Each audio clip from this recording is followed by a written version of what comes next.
අයිබෝන් සුවහස් clinic YouTube channel එකට ඔයගොල්ලෝ ගොඩාක් ආදරෙන් එකතු කරගන්නවා. මම ડોક્ટર ඡායා. අද වීඩියෝ එකෙන් අපි කතා කරන්නේ ලිංගික අප්‍රාණිකත්වය සහ දියවැඩියාව ගැන. ලිංගික අප්‍රාණිකත්වය ගැන මම මීට කලිනුත් වීඩියෝ එකක් කතා කරලා තියෙනවා. ඒකේ මම අර පොදුවේ කතා කරන්න ඕන කරුණු කාරණා ඔයගොල්ලෝ දැනුවත් කරන්න කතා කරලා තියෙනවා.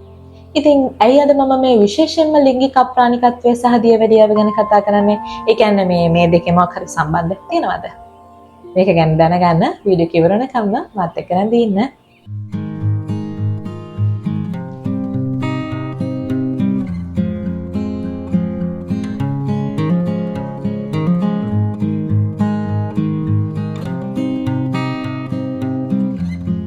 ඉතින් ඔයා මගේ channel එකට අලුතෙන් ආව කෙනෙක් නම් ඔයාලට මේ වීඩියෝස් වටිනවා කියලා හිතනවා නම් ආදරෙන් ඉල්ලනවා channel එක subscribe කරන්න කියලා. ඔයගොල්ලෝ දන්නවා මම අප්‍රාණිකත්වය ගැන මීට කලිනුත් එක වීඩියෝ එකක් හරහා ඔයගොල්ලොත් එක්ක කතා කරලා තියෙනවා. ඉතින් ඒකේ මම සම්පූර්ණ විස්තරයක් අප්‍රාණිකත්වය ගැන කියනවා. අද මේ විශේෂ කරලා අප්‍රාණිකත්වය සහ දියවැඩියාව කියන එක ගැන තමයි කතා කරන්නේ. ඔයා දියවැඩියාවෙන් පෙළෙන පිරිමි පුද්ගලයෙක් නම් ඔයා අනිවාර්යයෙන්ම නරඹන්න ඕන වීඩියෝ එකක් මේක. අපි බලමු සරලවම ලිංගික අප්‍රාණිකත්වය කියන්නේ මොකක්ද කියලා. ඉතින් ලිංගික අප්‍රාණිකත්වය කියලා කියන්නේ ලිංගය ප්‍රාණවත් කර ගැනීමට නොහැකි වීම සහ අදාළ කාර්ය ඉවර වනතුරු මේක පවත්වා ගැනීමට නොහැකි වීම. ඉතින් අර සාමාන්‍යයෙන් දියවැඩියාව වගේ රෝග, ලිංගික අප්‍රාණිකත්වය වගේ රෝග අපේ සමාජයේ වැඩි අවධානයක් යොමු නොකරන රෝග. දැන් දියවැඩියාව ගත්තොත් ડોක්ටර් දෙන බෙහෙත් ටික ඒ විදිහටම හැමදාම බොනවා. මේක ඉවරයක් කරගන්න ඕන තැනට ඔළුව හැදෙන්නේ නැහැ. අප්‍රාණිකත්වය ගැන කතා කරොත් එහෙම අද වෙළඳපොලේ ඕන තරම් ප්‍රොඩක්ට්ස් තියෙනවා. මේක ගත්තොත් ඔයාලට මෙන්න මෙහෙමයි ඉන්න පුළුවන්, මේක ගත්තොත් මෙන්න මෙහෙමයි. ඉතින් ඔයාගේ මොකක් හරි පාවිච්චි කරලා ඉන්නවා. එහෙම නැත්නම් හරි විදිහකට විසඳුම් වලට යන්නේ නැහැ. ඉතින් මේ දෙකම ගත්තොත් එහෙම මේ දෙකම අද සමාජය තුළ අර ගණන් ගන්නේ නැති ලෙඩ ගන්නට තමයි පත් වෙලා තියෙන්නේ. අද වීඩියෝ එකෙන් බලමු ඇත්තටම මේ දියවැඩියා පුද්ගලයෙක්ට මෙහෙම එන මොකක් හරි අවදානමක් තියෙනවද? ඔය කියන තරම් අවදානමක් තියෙනවද? සාමාන්‍ය අපේ අප්‍රාණිකත්වය මගේ කලින් වීඩියෝ එකක් බලපු කෙනෙක් නම් මම කියනවා අප්‍රාණිකත්වයට හේතු ගණනාවක් තියෙනවා. ඔය හේතු අතරින් එකක් කියලා දියවැඩියාව. එතකොට හේතුවක් වෙන නිසාමද මේක වෙන්නේ? එහෙම නැත්නම් හේතුවකට එහා ගිහිල්ලා මේක තුල මේ ලෙඩේට ඍජු මොකක් හරි බලපෑමක් තියෙනවා. ඒ කියන්නේ තදබල සම්බන්ධයක් තියෙනවද මේ දෙක අතර කියන එක තමයි අද කතා කරන්නේ. මම හැම වෙලෙම කියන දෙයක්. අප්‍රාණිකත්වය කියලා කියන්නේ පිරිමි පුද්ගලයෙක්ගේ ආත්ම විශ්වාසයට තදබල විදිහට බලපෑම් ඇති කරන දෙයක්. හරි එයාගේ රිලේෂන්ෂිප් ගැටලුව, එයාගේ මානසික තත්ත්වය ඔය හැමදේම පැත්තකට තිබ්බා. තමන්ගේ ආත්ම විශ්වාසය ඉතාම පල්ලෙහාට දාන රෝග අතරින් එකක් තමයි මේක. සාමාන්‍යයෙන් අර වෙන ලෙඩක් හැදුනට සමහර මෙහෙමයි අපි අර මිනිස්සුනේ අපි හරිද අපිට කොහොමත් ලෙඩ වෙනවා. අපිට ඉතින් මොනවා හරි ලෙඩක් හැදෙනවා. හරිද? හැබැයි ඉතින් අපි ඒක අවබෝධ කරගෙන ඉන්නේ නේ. අපි මිනිස්සු දෙට ඉපදුනා නම් අපිට ලෙඩ වෙන්න පුළුවන්. ඒක අපිට තේරෙනවානේ. ඒකට එහෙමයි කියලා අපේ මේ ආත්ම විශ්වාසය වැටෙන්නේ නැහැ. හරි? නමුත් සමහර ලෙඩ තියෙනවා අපිව ඒ ලෙඩේ නම අහපු ගමන්. හරි? උදාහරණයක් විදිහට කැන්සර්. හිතන්නකෝ කැන්සර් කියන වචනය කෙනෙක්ට ඇහුනම ඇති ඒ මනුස්සයා එතනින් එහාටනේ මනුස්සයාගේ මානසිකත්වය හොඳටම වැටෙනවා. අන්න ඒ වගේ දෙයක්. මේක ඇහෙන්න අවශ්‍ය නැහැ. ඇත්තටම තමන්ට තේරෙනවනේ දැන් මට මොකක්ද මේ වේගන එන්නේ. ඕක තේරිච්ච ගමන් පිරිමි කෙනෙක් මාර විදිහට වැටෙන්න ගන්නවා. ඒ කියන්නේ තමන්ගේ ආත්ම විශ්වාසය හරිය අමාරුයි. දැන් ඔයගොල්ලෝ දන්නවා මම මේ වෙනකොට අවුරුදු ගාණක් තිස්සේ ඔන්ලයින් channeling කරනවා. ලංකාවේ වගේම ලෝකයේ ගොඩාක් රටවල් වලින් ඉතින් රටවල් 20කට වඩා මම මගේ බෙහෙත් ඇවලා තියෙනවා. ඉතින් රටවල් 20කට වඩා වැඩි සංඛ්‍යාවකින් මාත් එක්ක patient එකතු වෙලා තියෙනවා. ලංකාවේ ඕනම තැනකට බෙහෙත් ඇවනවා. ඉතින් ওই විදිහට ඔන්ලයින් channeling service වලින් අවුරුදු ගාණක් තිස්සේ මට විවිධාකාර වූ විවිධ ප්‍රදේශවල විවිධ රටවල් වල ගොඩාක් අයත් එක්ක මම සම්බන්ධ වෙලා තියෙනවා. එතකොට එක එක්කෙනාගේ විවිධ කතා තියෙනවා. හරිද? ඔය හැම කතාවක් තුළම එක පොදු ලක්ෂණයක් තියෙනවා. ඒ කියන්නේ දැන් ඔන්ලයින් channeling වගේ දේක් ගොඩාක් වෙලාවට කෙනෙක් බුක් කරන්නේ මෙන්න මේ වගේ ලිංගික ගැටලු වලට. කියන්නේ ડોක්ටර්ගේ දැන් මම සබ්ෆර්ටිලිටි සයිඩ් එකෙන් වෙනම ට්‍රීට්මන්ට් කරනවා. ඒක පැත්තට වගේම අර මේ සයිඩ් එකෙනුත් ගොඩාක් අය ට්‍රීට්මන්ට් වලට පෙළඹෙනවා. මොකද අර ડોක්ටර්ව හම්බ වෙලා කෙනෙක් දෙයක් කියන්න කැමති නැහැ. හැම වෙලෙම මේ වගේ දෙයකදී ඒකයි මම අර හැම වෙලෙම කියන අර ආත්ම විශ්වාසයට හරියට බලපෑම් ඇති කරනවා. එතකොට ඔය ඔන්ලයින් channeling appointment book කරලා කතා කරන බහුතරයකගේ නෙමෙයි ඉතින් 100%ම වගේ තමයි හරිම ඒක මම කොච්චර සමහර කෙනෙක්ට ඒක ප්‍රශ්නයක් නැහැ. ඒ කියන්නේ දැන් අපිට තියෙනවනේ සමහර පුද්ගලයන්ගේ මානසික මට්ටම් ඇත්තටම කතා කරලා යමක් පුළුවන් කරන්න. නමුත් සමහර පුද්ගලයෝ ඉන්නවා බින්දුවටම වැටිලා මේක නිසා සුයිසයිඩ් කරගන්න ගියපු ගොඩාරියක් අය හම්බ වෙනවා. හරිද? හැම වෙලේම හොඳට මතක තියාගන්න මේ වගේ දේවල් නිසා නම් කවමදාකවත් ඔයාට එහෙම එක සිතිවිල්ලක් හරි පහළ වෙලා තියෙනවා නම් මට ඇති දැන් ජීවත් වුණා මට මේක නැතුව මට ඇති ජීවිත වෙලා වැඩක් නැහැ කියලා හොඳට මතක තියාගන්න. ඒ වගේ මෝඩ තීරණ කවමදාකවත් ගන්න එපා. හරි මට ඇත්තටම මගේ පේෂන්ලා මතක් වෙනා මෙහෙම කියද්දි ගොඩාරියක් අය හම්බුණා. ඔය මේ සිද්ධිය නිසා සුයිසයිඩ් කරගන්න. මම පුදුමර ඇයි මෙහෙම මේ බලද්දි හැමෝගෙම කතාව එකයි ડોක්ටර් මට වැඩක් නැහැ. මට නම් මේක නැතුව ජීවත් වෙලා වැඩක් නැහැ. මට බෑ. හරි අමාරුයි සමහර කෙනෙක්ට රිකවර් කරද සමහර මම හැම වෙලේම ට්‍රීට්මන්ට් කරන්න කලින් හරි කැමති මිනිස්සෙගේ මානසික මට්ටම ටිකක් හදන්න. අපි බෙහෙතක් ගන්න කලින් ඒක තියෙන්න ඕනේ අපිට. හරිද? ඉතින් බහුතරයකගේ කතාවේදී සමහරු ඉන්නව හරි අමාරුයි කොච්චර කිව්වත් ඒක තමන්ට ඒක ටිකක් හරි ෆීල් වෙනකන් තමන්ට බෙහෙතක් ඕකේ කියලා හරි දැනෙනකන් හරි අමාරුයි ඒගොල්ලෝ මේවා කරන්න. ඊළඟට තවත් කට්ටියක් එනවා මාර හදිස්සි මේකට. ඉක්මනට මේක ඕනේ. විශේෂයෙන්ම මේ ප්‍රාණවත් භාවයක් කියන දේ අපි හදා ගන්න ඕනේ. අපි මොකක් හරි අද බෙහෙතක් බොනවා. අපිට හොඳට ඒ දේ හැදෙනවා. හැබැයි අපිට හෙට වෙද්දී ආයෙද හෙටත් අපිට ඒක ඕනේ. අනිද්දා වෙද්දී ආයෙද අනිද්දා එකතු නම් අනිද්දත් අපිට ඕනේ. එන මේ වැඩේනේ. මේක නැවැත්තුවත් අපිට මේක පුළුවන් වෙන්න ඕනේ. හරි. හැබැයි ඒකට විශේෂයෙන්ම මම කියන්න ඕනේ. මෙන්න මේ ඩයබටික් පේෂන්ට්ලා දැන් මගේ අප්‍රාණිකත්වය සඳහා ප්‍රතිකාර ගන්නවා 100ක්. ඒ 99ක්ම ඩයබටික් පේෂන්ට්ලා. හරි එතකොට ඔයගොල්ලෝ හිතන්න ඕනේ මේ ලෙඩ දෙක ඒ කියන්නේ මෙච්චර කියන අප්‍රාණිකත්වයට 100ක් ගන්නවා නම් 99ක්ම ඩයබටික් පේෂන්ට්ලා කියන්නේ එතන කොච්චර ලොකු සම්බන්ධයක් තියෙන්න ඕනේද මේ දෙකේ. හරි අපි කතා කරමු තවදුරටත් මේක ගැන. හරි අපි බලමු දියවැඩියාවෙන් කොහොමද මේ අප්‍රාණිකත්වය ඇති කරන්නේ. දියවැඩියාව කොහොමද මේකට මේ ඍජු බලපෑමක් වෙන්නේ කියන එක මම කරුණු 4ක් යටතේදී අද කතා කරනවා ඔයගොල්ලොත් එක්ක. පළවෙනි එක ඩයබටික් නියුරෝපති. හරි ඩයබටික් නිසා ස්නායු වලට වෙන බලපෑම. හරි ඩයබටික් කියලා කියන්නේ ශිෂ්ණයේ තියෙන ස්නායු වලට විතරක් නෙමෙයි අපේ මේ මුළු ශරීරයේම තියෙන ස්නායු වලට බලපෑම ඇති කරන ලෙඩක්. හරි අපි හරීම සමාජයේ මේක හරි සුළුවෙන් හිතුවට මේක ඒසි පහසු ලෙඩක් නෙමෙයි. හරිද? එතකොට මම හැම වෙලේම මගේ පේෂන්ට්ලට කියන්නේ ඔයගොල්ලෝ සාමාන්‍ය කාන්තාවන්ට වඩා ඇත්තටම පිරිමි කෙනෙක් සෙක්ෂුවල් ලයිෆ් එකකට කැමති. එතකොට මෙහෙම කැමති පුද්ගලයෙක් හදාගන්න හොඳම නැති ලෙඩක් තමයි ඩයබටික් කියලා කියන්නේ. ඒ තරම් මේකේ බලපෑම හරිම ප්‍රබලයි. හරි? එතකොට ඩයබටික් කියලා කියන්නේ මුළු ඇඟේම ස්නායු වලට බලපෑම ඇති කරන රෝග තත්ත්වයක්. දියවැඩියා රෝගිය කිසිදු පාලනයකින් තොරව ඔහේ ගියොත් එහෙම කාලයක් යනකොට එයාගේ ඇස් පෙනීමට බාධා ඇති කරනවා. කාලයක් යනකොට කකුල් හිරි වැටෙන්න ගන්නවානේ. සංවේදන දැනෙන්නේ නැති වෙන්න ගන්නවා කාලයක් යනකොට. තේනද? අන්න ඒ වගේ පීනිස් එක එහෙම නැත්නම් ශිෂ්ණයේ තියෙන ප්‍රාණවත් භාවය ඇති කිරීමට හේතු වන ස්නායු වලට බලපෑම් ඇති කරනවා මෙන්න මේ ඩයබටික් මගේ. අන්න එතකොට ප්‍රාණවත් භාවයට ගැටලු වෙන්න ගන්නවා. ඒ ප්‍රධාන වශයෙන් ඩයබටික් කොයි ආකාරයකද මෙන්න මේ අප්‍රාණිකත්වයට බලපෑම් ඇති කරන්නේ කියන එකට එක් උදාහරණයක්. අංක 2 රුධිර වහනය වෙන එහෙම නැත්නම් blood circulation එකේ තියෙන මොන හරි problems. හරිද?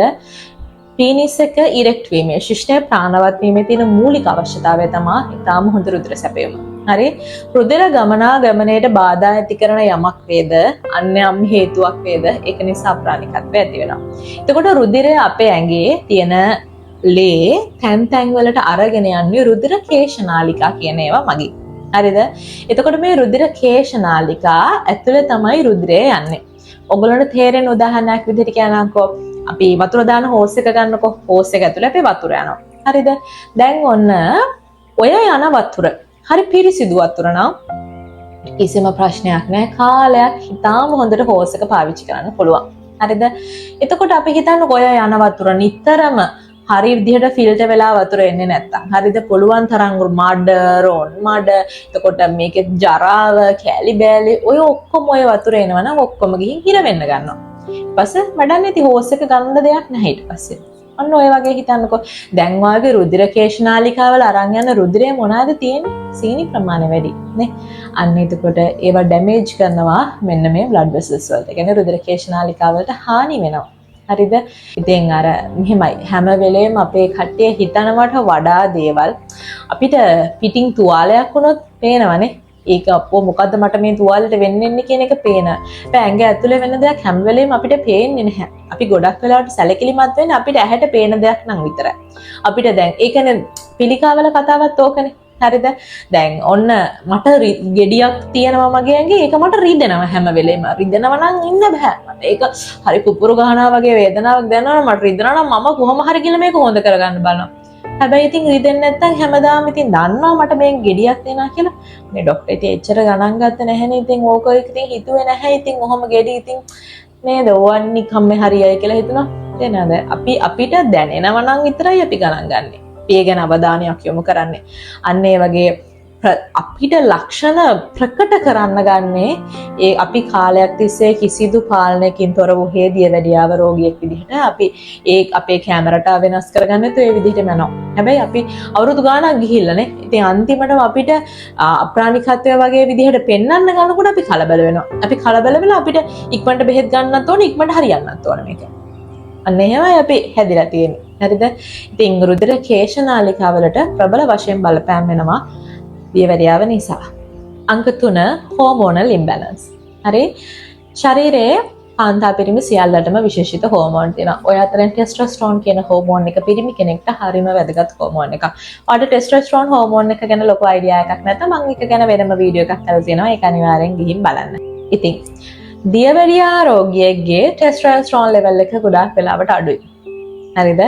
ඉතින් ඒ නිසා ටෙස්ටොස්ටෙරෝන් කියලා කියන්නේ පිරිමි කෙනෙක්ට අතිශය වැදගත් හෝමෝන් එකක්. පිරිමි කෙනෙක්ගේ සෙක්ෂුවල් ඩිසයර්ස් ඇති කරන ලිංගික ආශාවන් කැමැත්තන් නැති කරන්න, ද්විතීක ලිංගික ලක්ෂණ පහළ කරන මේ වගේ ගොඩක් දේවල් වලට සෙක්ෂුවල් ඩ්‍රයිව් එකට අවශ්‍ය වෙන දෙයක් තමයි ටෙස්ටොස්ටෙරෝන් හෝමෝන් එක. ඉතින් දියවැඩියාව නිසා ටෙස්ටොස්ටෙරෝන් ලෙවල් එක ශරීරයේ ගොඩක් අඩු වෙනවනම් ඒකත් එක්ක ලිංගික ආශාවන්, ඒ සෙක්ෂුවල් ඩ්‍රයිව් එක, සෙක්ෂුවල් පවර් එක ඒ සියල්ල අඩු වෙලා අප්‍රාණිකත්ව ලක්ෂණ අදාළ කෙනෙක්ට පෙන්වන්න ගන්නවා. ඊළඟට හතරවෙනි කාරණේ විදිහට මේකට ගන්නා ಔಷಧවල සයිඩ් ඉෆෙක්ට්ස් නිසා අපි සාමාන්‍යයෙන් ලෙඩකට උපරිම අවුරුද්දක් දෙක විතර බෙහෙත් කරයි නේ. ඒ කියන්නේ හිතන්නකෝ සමහර සබ් ෆර්ටිලිටි කේසස් තියෙනවා, සමහර ෆයිබ්‍රොයිඩ් කේසස් තියෙනවා. ඒතර මේක මාසෙන් දෙකෙන් හොඳ කරන්න බෑ. ඒකට දීර්ඝ කාලයක් ට්‍රීට් කරගෙන යන්න ඕනේ. සමහර අප්‍රාණික තත්ත්ව තියෙනවා. ඒවට දීර්ඝ කාලීනව ප්‍රතිකාර කරගෙන යන්න ඕනේ. හරිද? එහෙම නැත්නම් අපි තුවාල ගත්තොත් සාමාන්‍යයෙන් සතියයි දෙකයි ඩයබටිකල්ස් එකක් නම් ඊට වඩා ලොකු කාලයක් යනවා. ඔන්න ඔය වගේ කාල සීමාවක් තියෙනවා. හැබැයි දියවැඩියාව කියන රෝග, කොලෙස්ටරෝල් කියන රෝග තත්ත්ව ගොඩාක් වෙලාවට මිනිස්සු අර පරිස්සමක් නැහැනේ. බෙහෙත් ගත්තොත් ඔක්කොම හරි. එහෙම තමයි හිතන් ඉන්නේ. එතකොට මේකත් නිකන් අපේ අර කෑම කන දෙයක් වගේ අපි අවුරුදු 10 15 20 30 ඇහුවොත් එහෙම අවුරුදු 30යි ඩයබටික් වලට හිස්ටරි එක. හරි. මෙච්චර කාලයක් තිස්සේ බෙහෙත් බොනවා මේකට. ඉතින් අපි මොනවද මේ ගන්න ඇඟට නේද? අපි ගන්න ඖෂධ. නේ? එතකොට ඖෂධවල ඒවා ඉතින් කාලයක් තිස්සේ අපේ ඇඟට ගන්නවා කියලා කියන්නේ යම්කිසි සයිඩ් ඉෆෙක්ට්ස් එන්න පුළුවන්. ඉතින් ඕගොල්ලෝ කරන්න ඕනේ දීර්ඝ කාලීනව ඒක මේ බත් කනවා වගේ ඒකතු කරගන්න එක නෙමෙයි. මම කොහොමද මේක අඩු කරගන්නේ? දැන් මම ડોක්ටර් ඊළඟට දෙන බෙහෙත් වට්ටෝරුවේ තියෙන ඩෝස් එක මිලිග්‍රෑම් 500 ටැබ්ලට් එක නෑනේ. කොහොමද මම කීයක් හරි මේකෙන් අඩු කරගන්නේ? නේද? මම මේකෙන් උදේ හවස දෙකක් කරන උදේට විතරක් ගත්තොත් නැත්නම් රාත්‍රියට විතරක් ගත්තොත් මේක ඇති වෙන තරමට මම කොහොමද ඒක පාලනය ආහාර සහ මගේ දෛනික පුරුදු ව්‍යායාම හෝ ඒ දේවල් වලින් මම කොහොමද මේක හදාගන්නේ? අන්න එතනටයි එන්න ඕනේ. එහෙම නැතුව මේ වගේ සයිඩ් ඉෆෙක්ට්ස් උත් ඔක්කොම අත විඳ ලෙඩේ තියෙන කොම්ප්ලිකේෂන්ස් උත් ඔක්කොම අත විඳ පුළුවන් තරම් කාලයක් අවුරුදු 30 40 50 මැරෙනතුරුම බෙහෙත් ගන්න එක නෙමෙයි. එතකොට ඔයාලට දැන් තේරෙන්න ඕන මම ඔය කිව්ව කරුණු කාරණා එක්ක මේ දියවැඩියාව සහ ප්‍රාණිකත්වය අතර ඍජු සම්බන්ධතාවයක් තියෙනවා කියන එක. හරි. ඒ කියන්නේ මම මේක ඇත්තටම ගණන් නොගත යුතු රෝග තත්ත්වයක්ද කියන එක. දැන් පරීක්ෂණ මගින් ඇත්තටම තහවුරු කරලා තියෙනවා දියවැඩියාව තියෙන පුද්ගලයන්ගෙන් 50% විතර ජීවිතේ යම් අවස්ථාවක ඇත්තටම අප්‍රාණිකත්ව ලක්ෂණ අත්විඳිනවා කියන එක. ඒ කියන්නේ ඒ තරම් ඉස්සර වගේ නෙමෙයි විශේෂයෙන්ම අපේ ශ්‍රී ලංකාවේ අපි ඉතින් බත් කන්නේ නේ. සමහරු කියනවා දැන් ඔයගොල්ලෝ දන්නවා ඩයබටික් පේෂන්ට් කෙනෙක් නම් ඔයා මගෙන් ට්‍රීට්මන්ට් ගත්ත ඩයබටික් පේෂන්ට් කෙනෙක් නම් ඔයගොල්ලෝ දන්නවා මම ඇත්තටම බනිනවා ඉතින් සමහර පේෂන්ට්ලට. ඇත්තටම මට ඒ කියන්නේ පුද්ගලයෙක් මගෙන් බෙහෙත් ගන්න අවශ්‍ය නැහැ. වෙන කෙනෙක්ගෙන් හරි ඩයබටික් වලට බෙහෙත් අරගෙන අපි දන්නකො මං ගාවට එන්නේ අප්‍රාණිකත්වය සඳහා බෙහෙත් ගන්න. හරිද? නමුත් මම අනිවාර්යෙන් ඔන්ලයින් චැනලින් කරන නිසා කොහොමද මම රිපෝට්ස් ඉල්ලනවා. සියලු පේෂන්ට්ලාගෙන් ඉල්ලනවා රිපෝට්ස්. તો රිපෝට්ස් ඉල්ලලා දියන්නේ ડોක්ටර් නෑ මට නැහැනේ මම ගාන්නට පාලනය වෙලා තියෙන්නේ. රිපෝට්ස් නෑ ගත්තේවත් නෑ කොහොමවත් මම ගන්න පාලනය වෙලා ඉන්නේ හැමදේම. ඒතර මං කියන හැම බෑ මාස 3ක් ඇතුළත ගත්ත රිපෝට් එකක් නැත්නම් අපි ආයෙ ගන්න ඕන කියලා බලනවා. ඔන්න බලනකොට ඩයබටික් ලෙවල් එකේ ඉතින් හොඳටම වැඩි වෙලා තියෙනවා. ඒක ඉතින් චුට්ටක් බැනුම් ගන්නවා මගේ.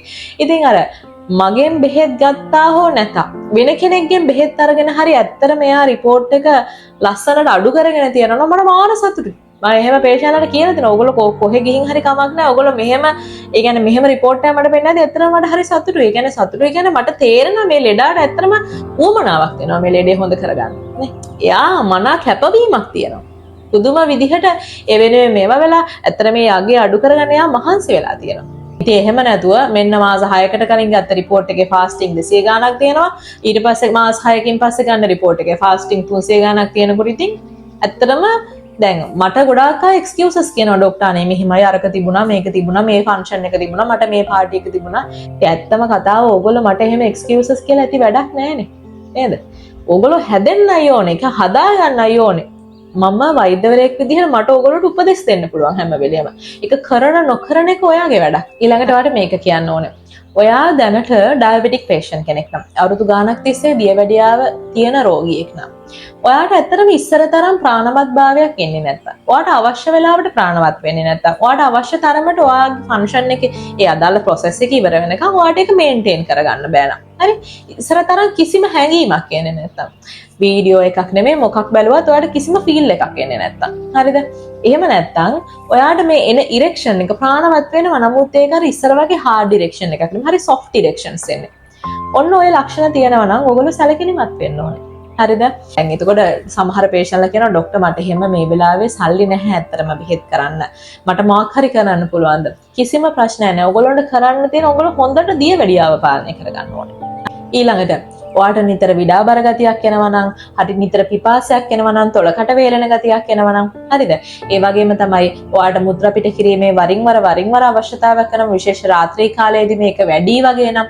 අත්පාවල හිරිය එහෙම එන්න ගන්නවා නම් ඔයගොල්ලෝ දැනට ඩයබටික් වලට ට්‍රීට්මන්ට් ගන්නවා නම් ડોක්ටර් කෙනෙක්ට ඒ ටික දැනුවත් කරන්න ඕන ડોක්ටර් දැන් මට ඉස්සර වගේ නෙමෙයි මට ටිකක් වෙන මේ වගේ හිරි ගතියක් එන්න ගන්නවා මේ ඇඟිලි වල එහෙම මම මේකට මේ සම්බන්ධයිද දන්නේ නැහැ නේද ડોක්ටර් මගේ කකුල් වල එහෙම චුට්ටක් හිරිය වගේ නනේ මට දැන් ඉස්සර තරම් නෑ පේන්නේ නැහැ වගේ නේ ડોක්ටර් ඔය කරුණු ගැන චුට්ටක් දැනුවත් කරන්න ඕන ඊළඟට ඔයාලට කියන්න ඕන ඔයා මගේ ඔන්ලයින් channel වලට join වෙලා ඉස්සරහට ට්‍රීට්මන්ට් ගන්න බලාපොරොත්තු වෙන ඩයබටික් patient කෙනෙක් හරි ඔයාට ගත්ත ගමන් ඉතාම ඉක්මනට ප්‍රතිඵල එන්නේ නැහැ මොකද මම අර කිව්ව සියලු දේවල් ඕගොල්ලන්ට වෙලා තියෙන්නේ. මොකද ස්නායු වලට ප්‍රශ්න වෙලා, බ්ලඩ් වෙසල්ස් වලට ප්‍රශ්න වෙලා මම හැම වෙලේම මගේ දැන් අවුරුදු ගානක් තිස්සේ මම ඔන්ලයින් channel වලින් patient ලට ට්‍රීට් කරනවා. ඒතකොට මගේ අර මං වෙත එන patient ලා හැම වෙලේම අපිට ස්ටඩි කරනවා. මෙයාට ඇයි මේක ඉක්මනට වෙලා මෙයාට මොකද මේ පරක්කු වෙන්නේ? මේ වගේ කෙනෙක්ට කොයි වයස්වල කාණ්ඩ වෙලාටද ඇත්තටම ඉක්මනට රිකවරි එක වෙන්නේ? ඇයි මේ මෙච්චර අඩු වයසක කෙනෙක්ට මෙහෙම වෙන්න පුළුවන්? මේ අවුරුදු 20 ගණන් වල කෙනෙක්ට ඇයි මම ඒ වගේ හැම වෙලේම පොඩ ස්ටඩි කරනවා මං ගාවට එන patient මොකද මම කතා කරා අප්‍රාණිකත්ව වෙන්න හේතු ගණනාවක් තියෙනවා කියලා. ඔය අතරින් ඔය ඩයබටික් නිසා අප්‍රාණිකත්වය තියෙන පුද්ගලයෙක්ගේ රිකවරි එක ඒගොල්ලෝගේ අර හොඳ වෙන ප්‍රමාණය තාම ප්‍රමාදයි. හරිම හිමි.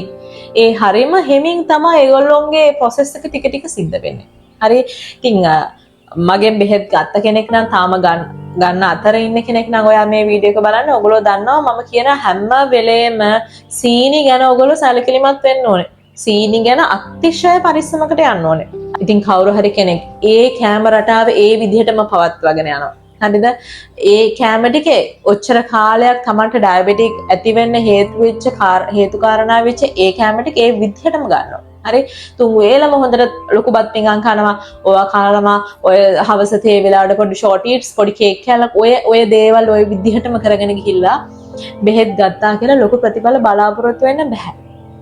ආයුර්වේදයේ කෙලින්ම කියනවා රෝගයකට හේතුව අපි ඛණ්ඩනය නොකරන තාක්කල් කඩන්න නැති තාක්කල් ලෙඩ ඒ විදිහටම පවතින අපි කොච්චර බෙහෙත් කරත් අපි ලෙඩකට හේතු වෙන දේ නැති කරන්න ඕනේ.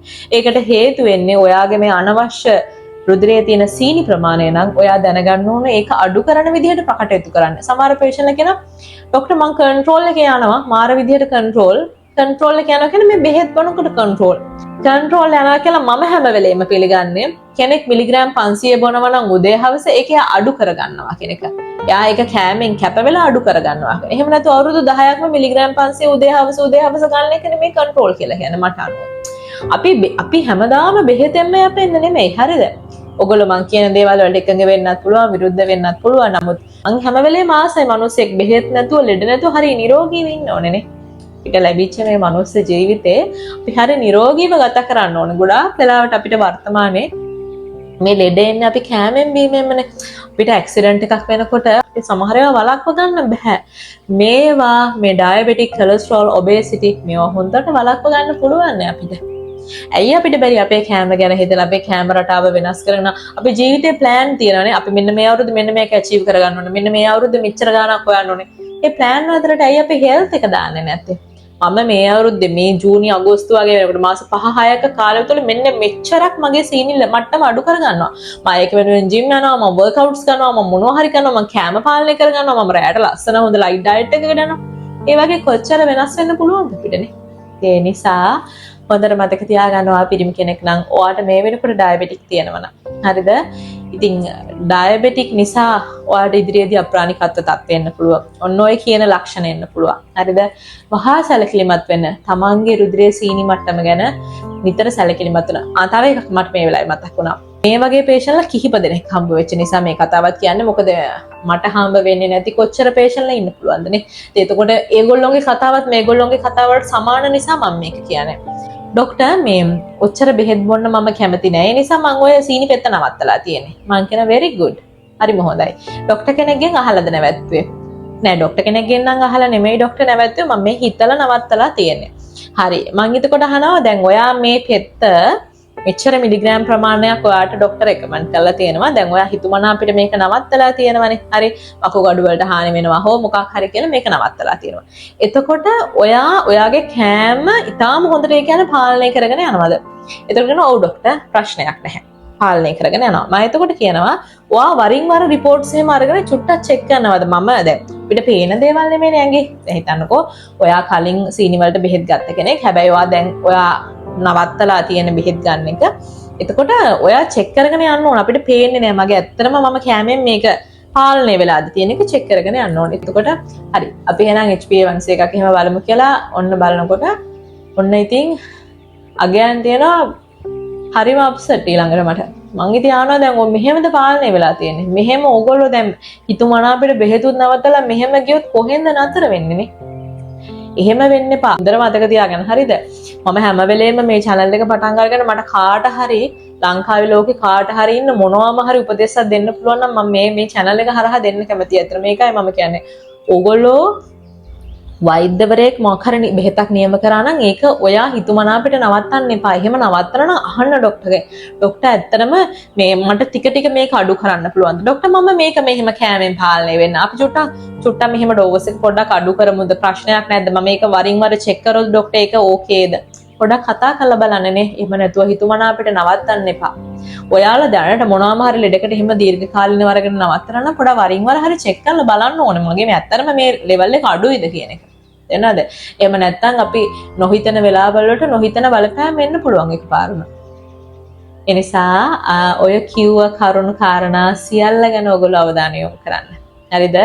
ඉතින් අද වීඩියෝ එකෙන් මට ඔයාලට කියන්න ඕන උනේ මේ ඩයබටික් සහ අප්‍රාණිකත්වය අතර ඉතාම ලොකු සම්බන්ධයක් තියෙනවා. මොකද අනිත් අප්‍රාණිකත්වයට එන අනිත් කරුණු කාරණා වගේ මේ දියවැඩියාව නිසා එන අප්‍රාණිකත්වය හරිම කම්ප්ලිකේටඩ් වැඩි. ඇත්තටම සංකූලතා එනවා වැඩි මේක නිසා. හරිද? ඒක නිසා හරි අමාරු රිකවරි එකක්. ඒ නිසා ඔයගොල්ලෝ සීනි මට්ටම පාලනය කරන එක අනිවාර්ය අංගයක් විදිහට ඒක කරගන්න ඕන ඩයබටික් පේෂන්ට් කෙනෙක් විදිහට. ඉස්සරහ වීඩියෝස් වල කතා කරනවා ඩයබටික් පේෂන්ට් කෙනෙක්ට කන්න හොඳ මොනවද? මොකද එන්න ඩයබටික් පේෂන්ට්ලා හම්බ වෙන ප්‍රමාණය වැඩි නිසා මම ඉස්සරහට ගොඩාක් වීඩියෝ මේ ගැන කතා කරන්න බලාපොරොත්තු වෙනවා. හරි? එහෙනම් අලුත් දවසක අපි ආයෙත් වීඩියෝ එකක් අරගෙන එන්නම්. අපි සුවහස් ක්ලිනික්.